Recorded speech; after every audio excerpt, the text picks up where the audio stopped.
Goeiemiddag Suid-Afrika, dis 1400 SA tyd op hierdie Woensdag die 25ste Maart.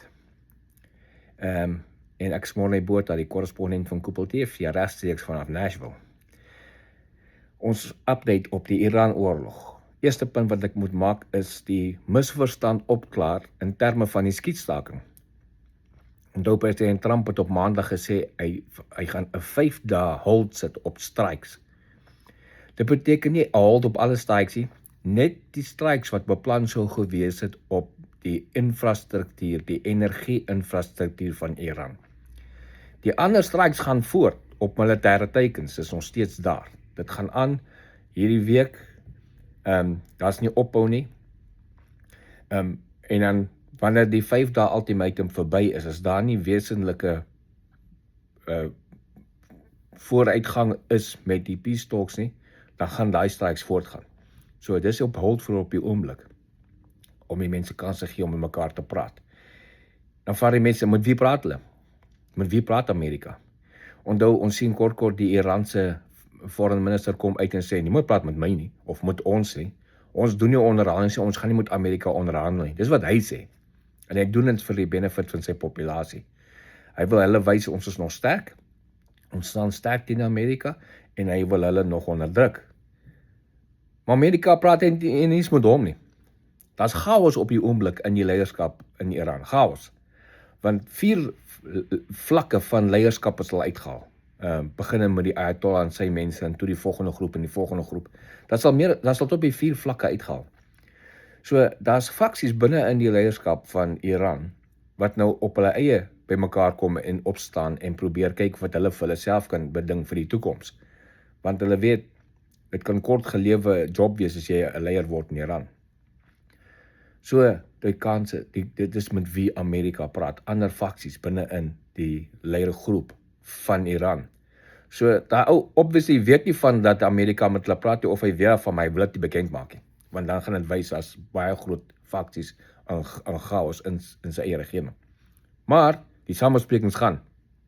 Daar sal 3 ander lande betrokke wat die intermediates is, wat die kommunikasie deurstuur aan mekaar toe. Volgende punt wat ek gou wil behandel is, Iran is steeds besig om 'n paar missiele te lanseer in Israel in, obviously glad nie meer dieselfde hoeveelheid en getal wat hulle gedoen het in die begin van die oorlog nie. Die paar wat hulle nog het, stuur hulle nog in. Meeste is nou clusterbomme. Clusterammunisie is 'n terreuramisie. Dis nie, dis 'n ding wat oopmaak in die lug. Daar val klomp bomlets uit. Die wat hulle grootes wat hulle het, kan tot 80 bomlets dra wat uitval en dan verstrooi oor 'n area. En dit is 'n siviele populasies in. Hulle het geen behoefte om militêre teikens te tref nie. Nou sien ek mense tag my by video's, dat ek gewoon net duidelikheid maak. Mense verstaan nie hierdie clusterbomme nie. Eerste video wat ek sien is 'n vroumense wat daar staan en praat en sê, hierdie ding breek op in 80 bomlets en elke bomlet is groot genoeg om 'n city blok uit te haal. Sy het absoluut geen klou waarvan sy praat nie. Daai bomlets, die kleinstes wat hulle het, is so groot soos 'n handgranaat. Die grootstes wat hulle het, is so groot soos omtrent 'n landmyn, so die wat nie weermag was, die plofkrag. So, die grootstes wat hulle het, gaan definitief nie 'n city blok kon uithaal nie. Jy gaan dalk 'n kar uithaal. Jy weet, as hy val in die oop en ontplof, gaan jy baie mense, as daar baie mense in die omgewing was, gaan hulle skrapnel optel. Jy gaan nie eens almal, jy sal miskien 1 of 2 doodmaak, want die res gaan beseer wees met skrapnel. As almal in hulle huise is, en die ding val buite in die yard of in die straat, gaan niemand iets oorkom nie. Dit gaan glas breek, dit gaan, jy weet, die vensters uitdruk en bietjie skade maak. Maar that's it. So, dis die probleem met die clusterbomme. Hulle sprei die hele plek vol. So, hulle tref enige ding, daar's nie militêre teikens nie. Een vroumens, wat 'n reporter is, het gesê, 'n missiel het ingekom, hy het oopgemaak, en al 80 bomlets het 80 militêre teikens verwoes. Ek weet nie waar kom sy in 'n informasie. As jy sulke dinge begin sien, dan moet jy weet, logika spreek uit, jy moet miskien vir jou ander 'n bron kry vir informasie, want daar ons nie 'n klou af van hulle praat nie. Maar dis nou die clusterbomme.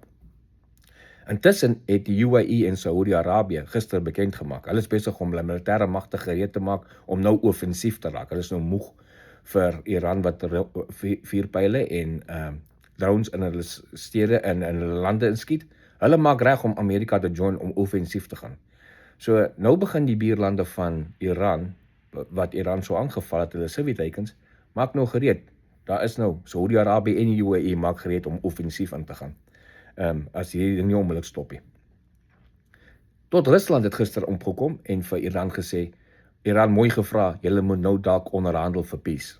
Rusland vra hulle, en Rusland is hulle grootste ally.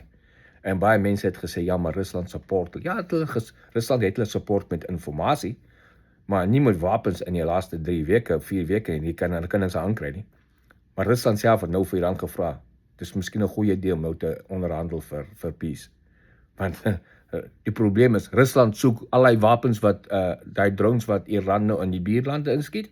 Rusland soek hulle om Oekraïne aan te val. Hulle grootste bron van drones en goed het van Iran afgekom. Jy sien hoe ver trek die ding nou al uit. Hezbollah skiet steeds vuurpyle en nou en dan in Israel in. Nou was gisterand weer vuurpyle ingeskiet in Israel, noordelike Israel in van Hezbollah af in Lebanon. En obviously Israel het gerespond en teikens in Hezbollah in Lebanon, syde van Lebanon getref daar in Beirut. So dit wat op die oomblik in die gang is. Daar's so ongemaklikheid in die gang. Stryks gaan voortgaan op teikens rondom die Hormuz-stryd, op militêre teikens van Iran, van waar hulle kan skepe aanval en so aan. Maar die groot ding, die groot stryk op hulle energie-infrastruktuur wat sou plaasgevind het, is nog op hold vir 5 dae, en ons sal sien hoe kom hy daar uit. Ek is Morne Botha, die korrespondent vir Koppel TV, vandag regstreeks uit Nashville uit. Sien julle.